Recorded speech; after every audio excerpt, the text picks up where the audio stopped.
결국에 크립토 시장의 완승이다. 네, 여러분 반갑습니다. 비트캐쳐입니다. 크립토 시장이 기나긴 약세 흐름을 지나서 조금씩 회복되는 움직임을 보여주고 있는 가운데 시장에 굉장히 메가톤급 이슈들이, 중요한 소식들이 전해졌는데, 미국 연방 법원이 바이낸스에 대한 SEC의 여러 청구를 기각하고 다음과 같은 판결을 내림으로써 업계에 승리를 안겨주었다. 여러분들도 아시겠지만 SEC가 바이낸스를 계속 괴롭히면서 소송하면서 증권법 관련해가지고 바이낸스 자체 토큰인 BNB와 BUSD가 증권이다 라고 하면서 소송을 했습니다. 근데 법원에서 어떻게 판결이 나왔냐? 암호화폐는 증권이 아니고 2차 거래소에서 BNB 판매는 증권으로 적절하게 주장되지 않고 심지어 바이낸스 스테이블 코인인 BUSD까지 증권이 아니다. 이것은 뭐냐? 결국에 크립토 시장의 완승이다. 근데 여기서 우리가 파생될 수 있는 거, 바이낸스 이겼다, 와 좋다, 이게 아니라 이런 선례를 통해서 향후에 있을 알트코인이나 SEC가 여기저기 들쑤셨던 알트코인 증권법 소송, 이 부분도 크립토 시장에 유리하게 흘러갈 수 있다. 그렇다라고 하면 모든 암호화폐는 증권이 아니라 상품으로 분류될 수 있는 그런 굉장히 중요한 초석을 이번에 미국 연방 법원이 깔았다. 그리고 바이낸스가 한 건을 크게 했다라고 볼 수 있습니다. 그럼 여기서 우리가 또 한번 생각해 볼 수 있는 거, 지금 SEC와 증권법 소송을 하고 있는 거 누굽니까? 바로 리플이다. 근데 어쨌든 간에 리플 같은 경우에도 크립토 시장이 굉장히 상징적인 코인이고, 리플이 SEC와의 증권법 소송에서 완전히 최종 승자가 된다라고 하면 암호화폐 시장의 수면 아래 숨어있는 새로운 호재로 작용될 수 있다라는 것입니다. 그리고 또 굉장히 재밌는 소식, 쉐브론 원칙이 정식 폐기되면서 가상자산 산업에 도움이 될 것이다. 쉐브론 원칙이 뭐냐? 쉐브론 원칙은 정부의 법 해석을 사법부가 따르는 원칙이다. 근데 이번 대법원 판결로 40년 만에 이 쉐브론 원칙이 기각이 됐다라는 것입니다. 그러니까 쉽게 말하면 정부 산하 기관인 SEC가 예를 들어 법 해석을 하면은 사법부가 그대로 따라야 되는 원칙, 근데 이것을 폐기했다. 그 얘기는 뭐냐? SEC의 마구잡이 권한 행사하고 자기들 맘대로 법 해석하는 거 이제 못하게 됐다. 지금 SEC는 여기저기서 다 뺨 맞고 다니고 찬밥 신세가 되고 크립토 업계에서도 계속 소송해서 패소하면서 완전히 너덜너덜해지고 있다. 제가 봤을 때 지금의 시장 분위기, 바이든이 엄청난 약세로 가면서 민주당이 이번에 재선에 뭔가 실패할 것 같은 분위기가 형성되니까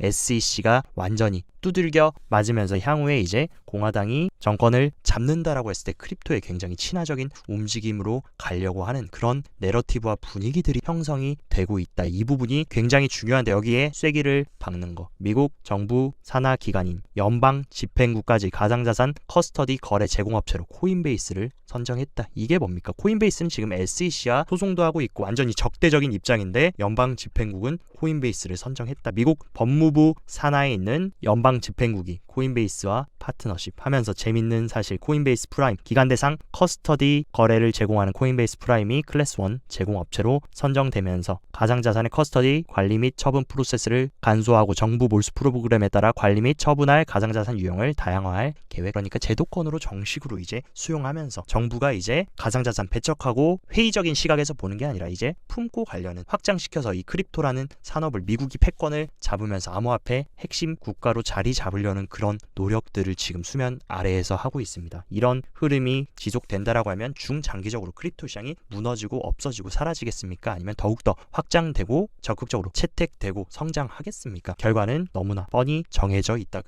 매크로 시장까지 크립토 시장에 웃어주는 흐름, 어제 발표된 ISM 제조업 PMI 같은 경우도 예측치를 하회하면서 계속 경기 위축 국면인 것을 보여줬고, 그 외에 여러 가지 경제 지표 모두 예측치를 하회하면서 지금 미국의 경기가 약해지고 있다. 근데 제가 항상 말씀드렸던 건 뭡니까? 지금 거시경제는 bad is good, 나쁜 게 좋은 거다. 왜냐하면 경기가 나빠야 비로소 연준 파월 의장이 칼을 뽑고 금리 인하를 단행하면서 시장을 살려줄 수 있기 때문에. 그리고 심지어 오늘 발표된 애틀란타 연준이 발표한 GDP 나우 같은 경우 예측치를 크게 하회하면서 확실히 미국의 경제가 위축 국면으로 들어가고 있음을 시사했다. 거기다 추가적으로 이번 페드 나우 같은 경우에 여러분들도 아시겠지만 미국은 어떤 경제입니까? 소비 경제다. 미국의 소비가 GDP의 60-70%를 차지하는 그런 소비 국가인데, 민간 소비가 엄청나게 줄어들면서 이것이 지금 시사하는 게 뭐냐? 민간 소비가 줄어든다. 경기가 위축 국면으로 가고 있다. 그러면 어떻게 되냐? 연준의 비공식적으로 2인자라고 불리는 굴스비 총재까지 이제 금리는 제한적이다라고 하면서 오늘 얘기하는 게 뭐냐? 제한적인 금리를 너무 오랫동안 적용하는 것은 문제가 있다. 일자리 시장에는 몇 가지 경고 신호가 나오고 있고 지금 개선된 인플레이션 수치가 나타났다. 인플레이션 점점 완화되고 있고 고용시장도 흔들리고 있기 때문에 이제 파월 연준 의장이 얘기한 2% 물가로 돌아가고 있다. 인플레이션 이제 정상화되면 뭐 하냐, 이제 금리 컷, 레이트 컷 해주면서 금리 인하해서 시장 살려주는 흐름으로 갈 것이라고 지금 굴수비 연준의 2인자가 우리한테 지금 힌트를 줬다. 그러면 즉 유동성 풀겠다라는 뜻으로 하반기에 우리가 볼 수 있고, 심지어 영래포 같은 경우도 최근에 올라가는 듯 하면서 시장에 또 유동성 빨아들이나 했지만 또 최근 들어서 RRP가 급격하게 하락하면서 시장에 유동성이 풀리고 있음을 시사하고 있습니다. 그리고 재무부 TGA 계좌 같은 경우에도 계속적으로 4월달 들어서 빵빵하게 세금 걷고 채워놨던 주머니에서 이제 언제까지 옐런이 돈 쓰면서 경기 부양하겠습니까? 11월 바이든 대선까지 드라이브 해주면서 돈 찍어내고 유동성 공급해서 경기 부양하려는 그런 목적을 우리가 지금 여기서 체크를 할 수가 있다. 물론 대선 이후의 시장이 어떻게 될지는 모르겠지만 그 전까지 제가 봤을 때 옐런의 속셈은 돈 풀어서 일단은 한번 경기 부양해서 정권 한 번 더 민주당 재선만 되고 그 다음 일은 다음에 생각하자, 이런 스탠스를 보이고 있는 것 같습니다. 왜냐하면 지금 옐런이 어떻게 하고 있냐, 지금 단기 국채 비율을 엄청나게 지금 늘렸습니다. 근데 이런 흐름이 언제 비슷하게 나왔습니까? 2008년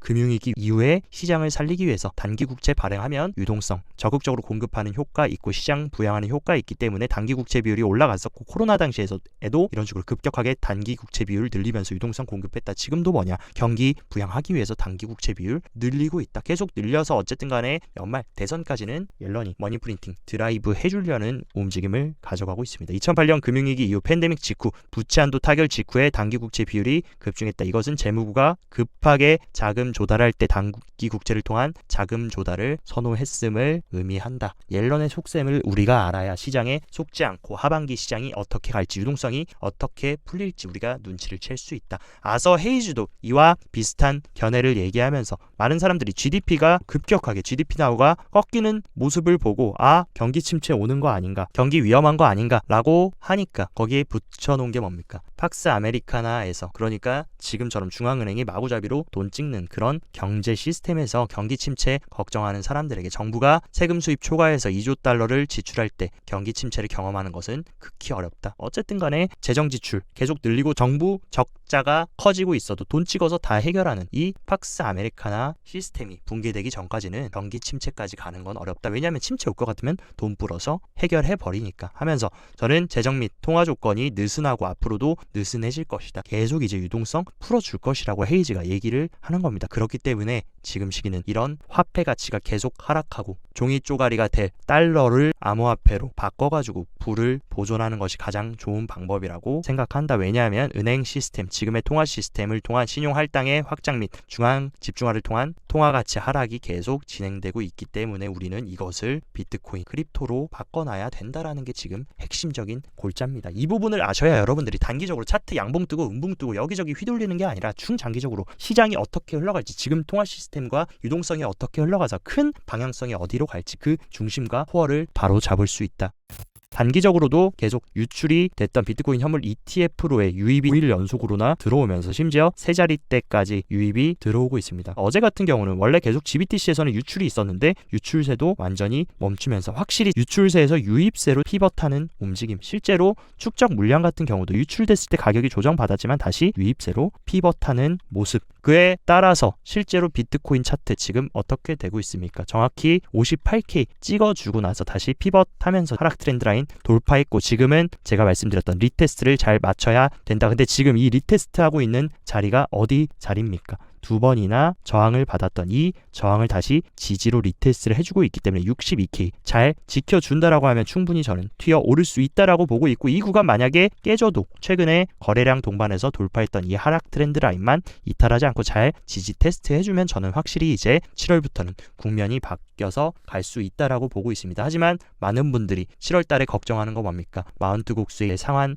물량이 시장에 풀리면서 하방 압력으로 작용되는 거 아닌가, 이런 우려감이 있을 수 있는데, 물론 마운트 곡수 물량 풀리는 것도 우리가 염두에 두고 시장에 대응해야 되는데, 우리가 한 가지 지금 잊고 있는 거, 마운트 곡수 물량이 풀리기도 하지만 FTX가 파산됐을 때 고객들의 파산됐던 코인을 지금 현금으로 상환을 해주고 있습니다. 그러니까 쉽게 말해서 마운트곡사 재미니 물량이 시장에 풀려서 매도 압력으로 작용될 수 있지만 현금 상환된 물량이 다시 크립토 시장으로 들어오면서 이것을 상쇄해 줄 것이라는 의견도 나오고 있다. 그렇기 때문에 여러분들이 마운트곡스만 생각할 게 아니라 FTX 현금 상환 물량 이것이 크립토 시장으로 들어올 수 있는 유동성이 될 수 있음도 여러분들이 인지하시고 대응하시면 좋을 것 같다. 그리고 어쨌든 국내 투자자분들은 대다수 분들이 비트코인, 이더리움 다 째끼고 잡 알트코인, 김치코인으로 100% 포트 구성하신 분들이 많습니다. 그분들이 꼭 체크하셔야 되는 거 1333개의 국내 상장 코인들이 재심사에 들어간다면서 가상자산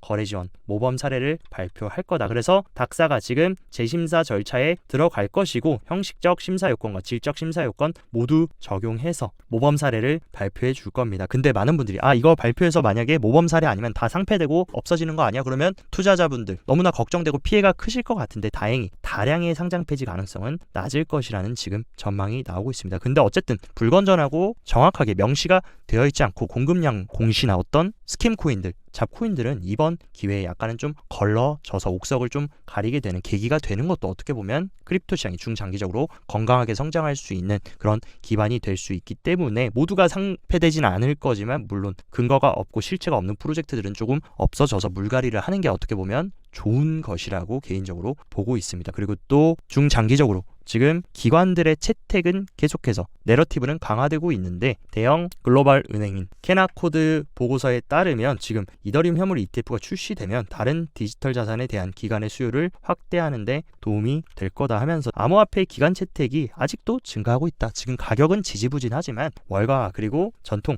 레거시 금융 내에서 지금 헤지펀드의 절반 이상이 현물 비트코인 ETF를 거래하거나 보유하고 있다. 그러니까 이더리움 현물 ETF까지 만약에 출시된다라고 하면 새로운 선택지가 생기는 거고 디지털 자산에 대한 기관의 수요를 확대할 수 있는 자극할 수 있는 요소가 될 것이라고 또 굉장히 불리시한 중장기적으로 기관이 채택될 수 있다라는 소식이 들렸습니다. 그리고 또 해시덱스 같은 경우는 SEC의 암호화폐 지수 ETF에 대한 19B4를 제출했다. 그러니까 쉽게 말해서 비트코인과 이더리움이 포함되어 있는 인덱스 ETF를 신청했다. 그러니까 이런 여러 가지 크립토 관련 파생 상품들도 나오고 있다라는 거. 지금 월가의 기관들과 개인들의 크립토 관련 상품들에 대한 수요가 있기 때문에 이런 움직임이 가속화되고 있다라고 볼 수 있습니다. 또 그리고 굉장히 큰 메가톤급 소식이 들렸는데 유럽 시장 및 증권 당국의 암호화폐 정식 크립토 제도권 규정인 미카법에 따라서 정식 라이센스를 받은 스테이블 코인 USDC와 유로 기반 스테이블 코인인 EURC가 규정을 준수하는 중요한 이정표를 달성했다. 그러면서 공식적으로 블랙록이 투자하고 있는 서클의 스테이블 코인, 미국발 스테이블 코인이 지금 유럽으로 확장되고 있고 그렇다라고 하면 유럽에서 더욱더 스테이블 코인 정식으로 채택하면 크립토 시장 확장될 수 있고 더욱더 많은 사람들이 정식 제도권 규제 하에서 USDC를 활용한다라고 하면 크립토 시장으로 또 다른 새로운 유동성이 들어오고 채택이 가속화될 수 있는 거기다가 최근에 미국의 스테이블 코인 발행사인 팍소스 같은 경우도 싱가포르 중앙은행으로부터 스테이블 코인 발행 전면 승인을 받고 DBS 은행과도 제휴를 맺었다. 근데 팍소스는 어떤 회사냐? 바로 페이팔의 PYUSD 미국발 또 다른 스테이블 코인인 페이팔 스테이블 코인 발행사이자 벤모와 마스터카드와도 파트너십을 맺고 있다. 여기서 우리가 알 수 있는 거 미국은 크립토 시장을 버리지 않았습니다. 버린 게 아니라 본인들이 독식하고 완전히 패권을 다 삼켜버려서 블록체인 시장을 쥐락펴락하려는 움직임 그리고 그 뒤에 배후에는 미국과 블랙록이 지금 준비를 하고 있다라는 거. 이런 식으로 미국발 스테이블 코인을 전 세계로 확장해서 가려는 움직임. 크립토 시장의 스테이블 코인은 어떻게 보면 달러와도 같습니다. 코인판에 달러인 스테이블 코인을 미국이 확장하고 장악한다는 거. 점점 더 전 세계적으로 크립토 시장이 확대될 수 있는 그런 기반을 다져나가고 있다. 심지어 현존 스테이블 코인 1위인 테더 같은 경우는 필리핀 사회보장 시스템 결제 수단으로 정식으로 채택했다. 어쨌든 뭐 테더가 이기냐 USDC가 이기냐 이런 게 아닙니다. 점점 더 달러를 토큰화한 스테이블 코인이 전 세계적으로 많이 쓰이고 상용화되고 범용화 된다라는 거. 결국에 크립토 시장이 점점 파이가 커진다. 크립토 시장의 파이가 커지면 중장기적으로 크립토 시장이 꼬라박고 죽겠습니까? 아니면 더욱더 성장하고 커지겠습니까? 성장하고 커지면 가격은 당연히 따라올 수밖에 없다라는 것을 여러분들이 명심하셔야 된다. 몇 가지 온체인 데이터들도 체크를 해보면 주기영 대표에 따르면 중국 같은 경우는 비트코인 채굴 금지 조치에도 불구하고 중국은 지금 전체 채굴의 54%에 가까운 시장 점유율을 차지하고 있다. 굉장히 재밌는 거. 앞에서는 암호화폐 시장 금지하고 배척하는 것처럼 하면서 뒤에서는 본인들이 지금 절반 이상 다 중국이 채굴해 나가고 있습니다. 심지어 미국보다도 더 중국 채굴자들이 훨씬 더 큰 점유율을 가지고 있는데 그러면 중국이 중장기적으로 비트코인 이렇게 많이 채굴하고 보유해가지고 뭘 하겠습니까? 중국은 지금 계속해서 탈달러를 추진하고 달러에서 벗어나려는 움직임 그러면서 미국채를 팔고 금을 계속 축적하는 모습을 보여줬는데 제가 봤을 때 이런 채굴의 움직임 금뿐만 아니라 디지털 금이라고 불리는 비트코인도 축적할 가능성이 크다. 그리고 추후에 어느 정도 본인들이 원하는 판도가 짜이고 시나리오가 짜였다라고 하면 다시 크립토 시장 전면 개방하면서 복귀하려는 움직임 바로 홍콩에서 우리가 엿볼 수가 있다라는 것입니다. 그리고 주기영 대표는 오늘 사전 설정 알림을 받았는데 고래가 비트코인을 사모으고 있다. 라고 하면서 라지 비트코인 인베스터들의 지금 수요가 급증하고 있다. 이 얘기 뭐겠습니까? 다시 개미들 다 털고 바이더딥해서 고래들은 새롭게 상승 흐름 7월부터 제가 볼 때는 대선과 연말까지 드라이브 해주면서 유동성 들어와주고 그러면 당연히 크립토 시장도 지금 3개월간의 기나긴 약세 흐름을 깨고 상방 흐름으로 갈 수 있는 분위기를 만들어주고 있다. 그리고 채굴자들의 항복도 거의 이제 끝나가는 것 같습니다. 채굴자들이 지금 엄청나게 비트코인을 판매하면서 채굴자들이 보유하고 있는 채굴자 리저브가 완전히 고갈이 된 상황. 그 얘기는 뭐냐, 이제 영세한 채굴자들 다 항복할 만큼 항복했고 그 영세한 채굴자들 대형 고래 채굴자들이 다 흡수했고 그러면 그 다음 단계 뭡니까? 이제 본격적으로 이제 하반기 랠리를 시작해 주려는 움직임을 가져가고 있다. 그리고 이 지표 같은 경우는 변동성 지표입니다. 변동성이 굉장히 낮게 유지되는 구간에서 파란색 막대가 형성되는데 보통 이런 식으로 변동성이 극도로 낮게 형성된 구간 이후 이런 횡보장 이후에는 얼마 안 가서 큰 방향이 나왔다. 이런 식으로 큰 방향 올라가던 내려가던 어쨌든 큰 방향이 나왔는데 지금도 마찬가지로 그리고 지금은 과거보다도 훨씬 더 지금 변동성이 저하되어 있는 극도로 지금 위축되어 있는 변동성을 보여준다. 그러면 어쨌든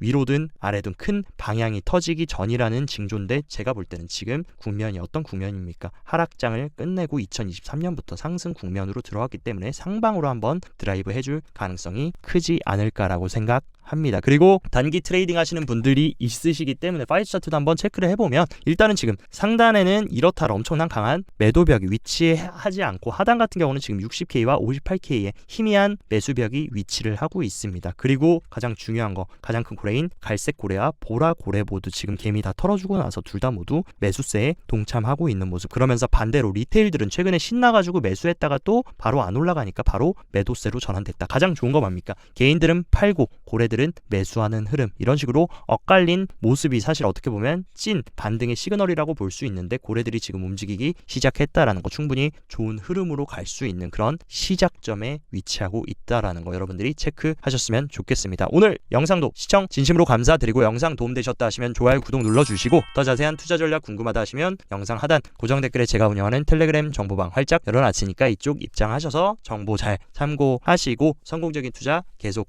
이어나가시길 바랍니다. 오늘도 시청 진심으로 감사드리고 여기까지 비트캐쳐였습니다.